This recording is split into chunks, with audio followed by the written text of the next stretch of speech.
You see that moon? You can go there.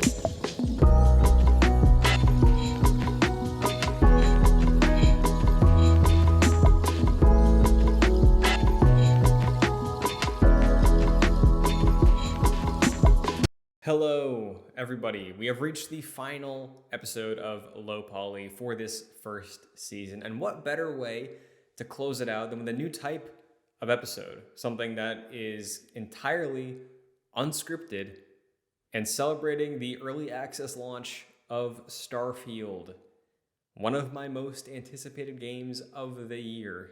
It is currently 3:05 p.m. on Friday, September 1st, 2023.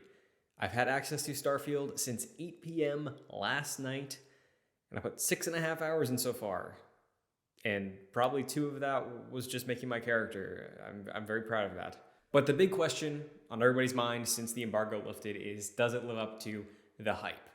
Now, ever since Starfield was announced, I was excited for it, and I was very much expecting it to be Fallout or Skyrim in space. I've said as much on this here program.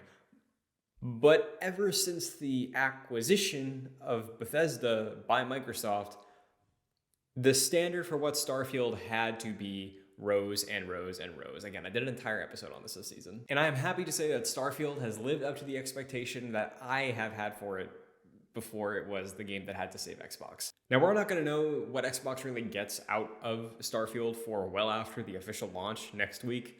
Again, we're only in the early access period right now. It's doing very well on Steam for being locked behind $100. But I think with my time in Starfield so far, it is a Bethesda game. But it's kind of a weird Bethesda game where I find myself wanting to follow the main quest. And everybody who has reviewed the game, who has beaten it, is saying, hey, maybe do that and then do New Game Plus because there are some interesting things. Gene Park of the Washington Post even compared the endings to Nier Automata. Like, legitimately.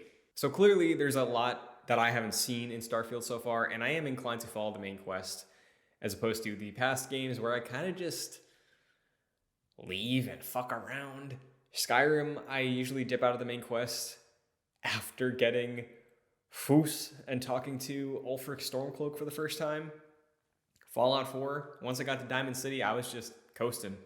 So Starfield is at least intriguing me along so far, and I think the systems they have in place for fast travel and traversing the galaxy is making me inclined to just go to the next thing and the next thing and the next thing. It's a very smooth traversal system, albeit one that probably isn't what people expected out of this game. I've not once done the No Man's Sky enter the atmosphere. I'm plotting out courses and just zip-zapping around. But in all of that, I am having a very good time, and it's absolutely the right vibe that I wanted this game to be, and it's running well. I'm playing on Series S, and as far as Bethesda launches go, that is a huge win in and of itself. So looking ahead, Starfield launches officially next week, along with the release of Baldur's Gate 3 on PlayStation. Later this month, we're getting Mortal Kombat 1. And then beyond that, we're getting the wave of October. So the fall gaming season is officially kicking off on the first day of September. I'm excited for it. I'm looking forward to playing at least 2 of those games coming the rest of this year. Mario Wonder looks cool too. I thought about doing this episode on that, but there's not really much there. My brain is all Starfield right now, and will be for the next few weeks, because Low Poly, finishing season 1 with its 12th episode, enters a bit of a break. We're going to be coming back in a couple weeks for a new season, new thoughts, maybe a Low Poly review of Starfield. So look forward to that. Thank you for watching this experiment. It turned into a show that I'm very happy with, and I'm looking forward to the next chapter of it. So, I'll see you next time.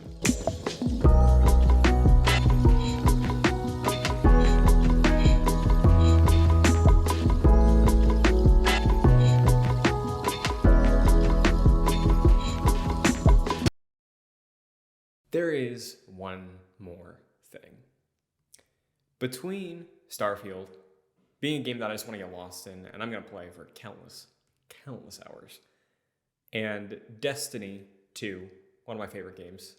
I've been playing Destiny since a couple months after Destiny 1 launched. I played the alpha. I am considering building a gaming PC.